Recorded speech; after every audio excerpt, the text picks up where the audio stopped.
Hey there, I'm Krista Lindstrom from Mortgage Simple, and welcome to Krista's Mortgage Minute. Story time!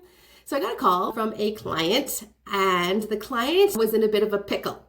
So he had purchased a home, and his possession date was in about 6 weeks. He had released his condition of finance, and he was fired from his job.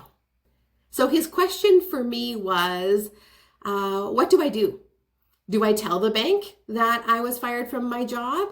He had a different broker. Do I tell my existing broker what has happened? Should I be rushing to try and get my parents to co-sign my mortgage? What's going to happen? Here's what I want you to know about mortgages in Canada. Mortgages in Canada are conditional until the moment they fund. And what do I mean by that?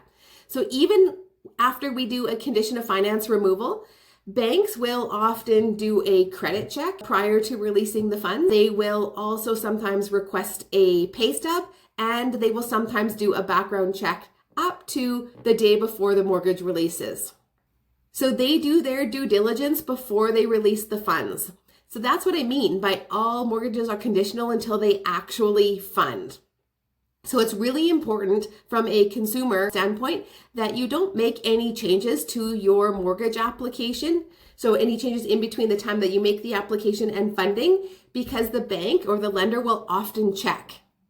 So my suggestion to this gentleman who called was to get back in touch with his broker and tell the truth immediately.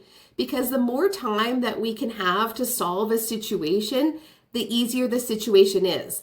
So he had parents that could co-sign the mortgage, and that was probably going to be the best course of action. And his broker had already done all sorts of work. So I just sent him back to his existing broker and said, tell the truth, have her add your parents onto the mortgage and proceed with the purchase at that point in time. And obviously quickly try to get re-employed because you are going to have to make a mortgage payment really soon.